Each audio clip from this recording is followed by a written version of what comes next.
حضرت مولا علی شیر خدا کرم اللہ تعالیٰ وجہ الکریم فرماتے ہیں نبی پاک ایک سفر پہ گئے تو مجھے اپنا نائب بنا کے مدینے میں چھوڑ گئے حفاظت کے لیے.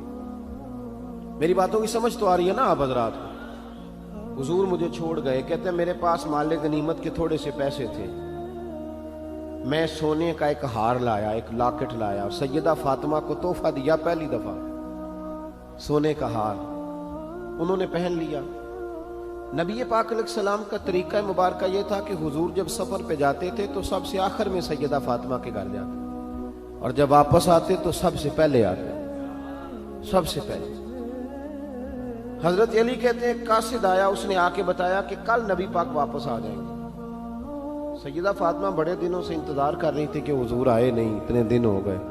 جب جا کے بتایا نا کہ کل حضور آئیں گے تو کہتے ہیں سیدہ نے صبح سے صفائیاں شروع کر دی، کھانا پکایا اپنے محبوب کے لیے، حضور کے لیے بہترین کھانا بنایا اور بہت ساری تیاری کی. کہتے ہیں حضور آئے، حسب روایت حسب عادت، وہی مبارک عادت جو محبوب کی ہمیشہ سے تھی. نبی پاک آئے، پہلا قدم سیدہ فاطمہ کے گھر میں رکھا، السلام علیکم کہا، اور سیدہ نے وعلیکم کہا تو حضور نے ان کا چہرہ دیکھا تو واپس چلے گئے. حضرت فاطمہ رونے لگ گئی.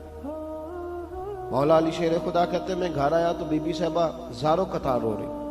فاطمہ کیا ہوا؟ کالی پتہ نہیں، حضور سلام لیا واپس چلے گئے، ایسا کبھی ہوا ہی نہیں، پتہ تو کریں.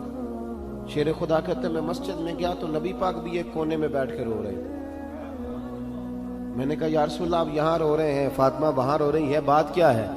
تو نبی کریم علیہ السلام نے فرمایا وہ میری بیٹی ہو کے سونا پہنتی ہے، اگر فاطمہ بھی سونے سے پیار کرے گی تو امت کی غریب بیٹیاں کدھر جائیں گی؟ وہ بھی سونا پہننے لگ گئی ہے، وہ بھی اگر یہ کام کرے گی تو غریبوں کی بچیاں کس کے طریقے پہ چلیں گی؟ وہ بھی سونا پہنتی ہے. حضرت علی کہتے ہیں میں نے کہا یا رسول اللہ انہوں نے نہیں پہنا، وہ تو میں نے لا کے دیا ہے، انہوں نے خواہش نہیں کی. تو محبوب نے فرمایا اسے جا کے بتاؤ. حضرت فاطمہ الزہرا رضی اللہ تعالی عنہا کو جا کر کے بتایا گیا کہ محبوب پاک تو اس بات سے آپ سے ناراض ہے. حضرت فاطمہ نے اسی وقت سونا اتارا، کہا علی جو مدینے میں سب سے غریب گھر ہے اسے دے آ جا کے. بھائی نبی پاک نے انہیں سادگی میں رہنا، پاکیزگی میں رہنا سکھایا، انہیں حسن سکھایا، انہیں عبادت سکھائی. نبی پاک علیہ السلام، یہ تو ساری دنیا بیان کرتی ہے کہ امام حسین نبی پاک کے کندھے پہ بیٹھ جاتے تھے سجدے کے عالم میں تو 72 تسبیحیں حضور پڑھتے تھے. پتہ ہے حضور سکھاتے کیا تھے؟ نبی پاک امام حسین کو سجدہ کرنا سکھا رہے تھے. حضور سجدہ کرنا سکھا رہے تھے، سجدہ کرنا.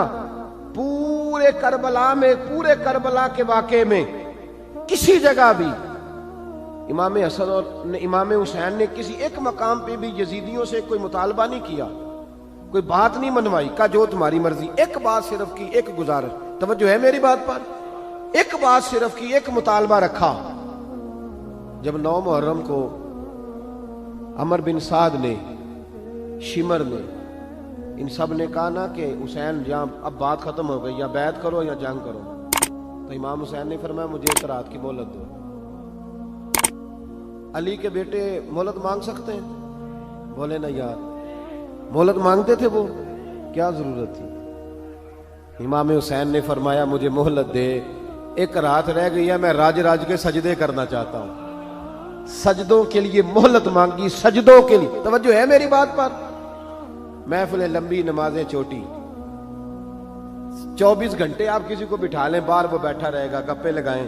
نماز کا ٹائم ہوگا تو پتہ نہیں کیا ہو جاتا ہے، لوگوں دوڑ گئے، او ہو نماز پڑھنی پڑ جائے گی. ایسے لگتا ہے جیسے کوئی بہت مشکل مرحلہ آن پڑا. بھائی کربلا والوں کا تو پیغام ہی نماز ہے، ان کا تو طریقہ ہی نماز ہے. امام حسین نے کہا ایک رات کی مہلت، فقط اس لیے کہ میں کھل کے نمازیں پڑھ لوں. ساری رات بڑی باتیں تھی نا، بڑی باتیں. سیدہ زینب سے دکھ سکھ کر سکتے تھے ساری رات، امام زین العابدین کو بڑی باتیں بتا سکتے تھے، بڑا کچھ ہو سکتا تھا. لیکن امام زین العابدین کہتے ہیں ساری رات حسین ابن علی نے سر سجدے سے نہیں اٹھایا. چل تو اس طرح کر، امام حسین تو ساری زندگی ساری رات پڑھتے رہے نا، تو چل ایک رات کی عبادت کر ان کے نام پر، ایک رات ساری جاگ. نہیں نا تسی ہاں کی تھی، ایک رات کہی ہے میں نے. بڑا مشکل ہے ہمارے لیے. آپ یقین کریں مسلح اور پھر کسی نے ہمیں کان میں بتا دیا کہ تسی نسبت والے ہو، تسی بخشے ہو.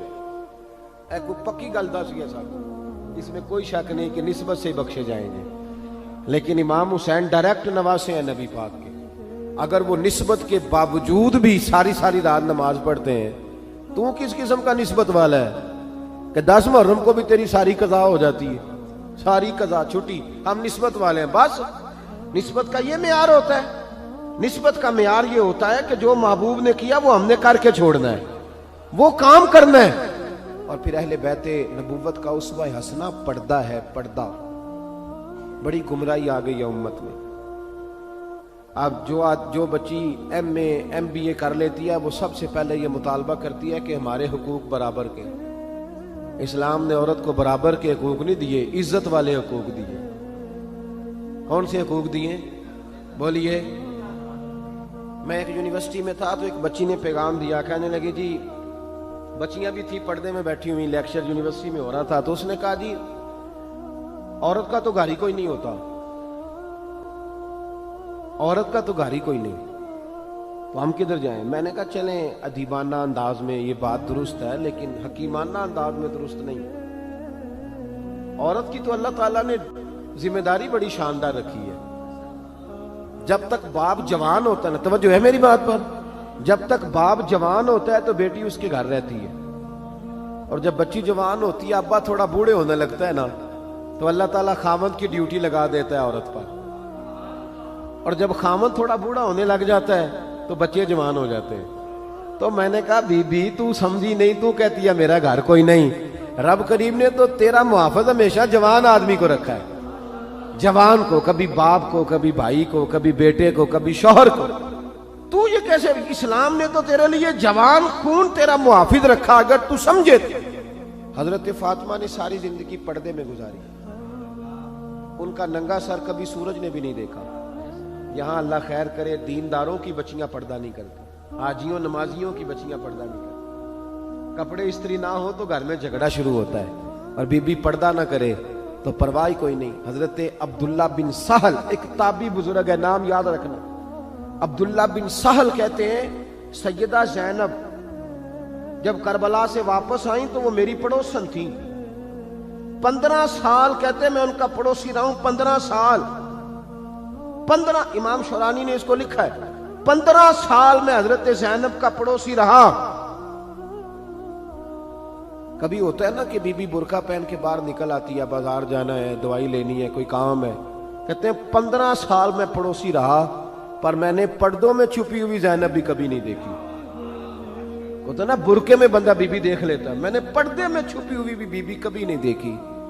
تو کربلا والوں کا تو طریقہ پردہ ہے، ان کا طریقہ. اب آخری بات سنیں، کربلا والوں کا طریقہ حوصلہ ہے، ہمت ہے. ہمارے ہاں نا خودکشیاں عام، جھگڑا عام، لڑائی عام. اس کی وجہ یہ کہ حوصلہ کوئی نہیں. ذرا سی بات کوئی بندہ برداشت کرنے کو تیار. اہل بیت کا جو طریقہ ہے نا وہ حوصلہ ہے، وہ صبر ہے. وہ چلے محبت کی بات ہے کر دیتا ہوں. ایک بابا جی سے میں نے پوچھا، میں نے کہا جناب صحت کیسی ہے؟ کہ دکھا نہیں وڈیریاں کر چڑیا. میں کہا کنی عمر تھوڑی؟ کہتا میں عمر تے ایویں 76 کو سال ہے. تو میں کہا دکھاں تو بغیر بھی ہوں تساں وڈیریا ہی ہونا سی. بس کر دے، دکھوں کو بدنام کیا ہوا بلا وجہ. اب بس کریں، وڈیرے ہونا تھا کہ نہیں ہونا تھا؟ تو نہ دکھاں دا لا دیتا ہے. ہجوم غم میں بھی توہین نے ضبط غم نہ ہوئی، ہم تو اس احتیاط سے روئے کہ آنکھ نم نہ ہوئی. اللہ والے تو مطلب شکوہ کرنا ہر وقت شکوہ، حوصلہ ہی کوئی نہیں، سکون ہی کوئی نہیں، پریشانی بڑی ہے جی، آزمائش بڑی ہے. کبھی آپ نے کہیں سنا ہے کہ واقعہ کربلا کے بعد حضرت زینب معاذ اللہ نفسیاتی مریض ہو گئی تھی؟ امام زین العابدین، سیدہ سکینہ، حضرت صغرا وہ حوصلے میں رہے، متوانا رہے. امام زین العابدین نے اس کے بعد بھی کئی دفعہ پیروں میں بیڑیاں پہنی، کئی دفعہ. سادات کا خاندان چلا. یہ جو داتا علی اجویری نے آ کے آپ کو کلمہ پڑھایا یہ بھی سید زادے.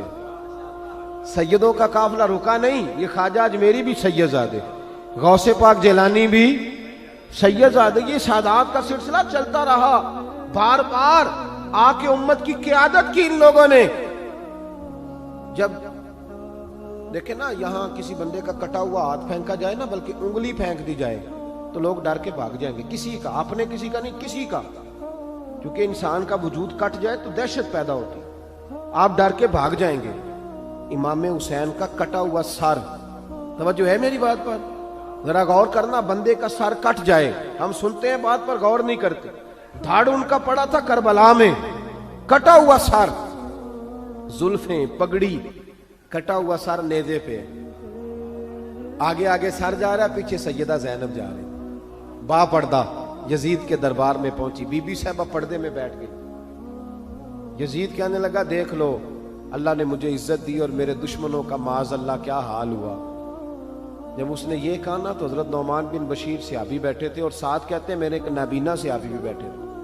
حضرت نعمان بن بشیر کہتے ہیں کہ جب اس نے یہ کہا نا کہ اللہ نے مجھے عزت دی اور نقل کفر کفر نہ باشد، میرے دشمنوں کا یہ حال ہوا، تو کہتے ہیں سیدہ زینب وہاں سے اٹھ کے کھڑی ہو گئی، با پردہ سیدہ زینب کھڑی ہوئی، اور فرماتے ہیں اس طرح نہیں کھڑی ہوئی کہ بیویاں روتی ہیں تو کہتی ہیں ہائے یہ ہو، اس طرح نہیں، حوصلہ، ہمت، اور جس طرح کوئی سیاںا خطیب خطبہ پڑھتا ہے اس طرح سیدہ نے خطبہ پڑھا، پہلے اللہ کی حمد کی، پھر نبی پاک پہ درود پڑھا، اور پھر قرآن پاک کی آیت پڑھی وَتُعِزُّ مَن تَشَاءُ وَتُذِلُّ مَن تَشَاءُ، یہ آیت پڑھی۔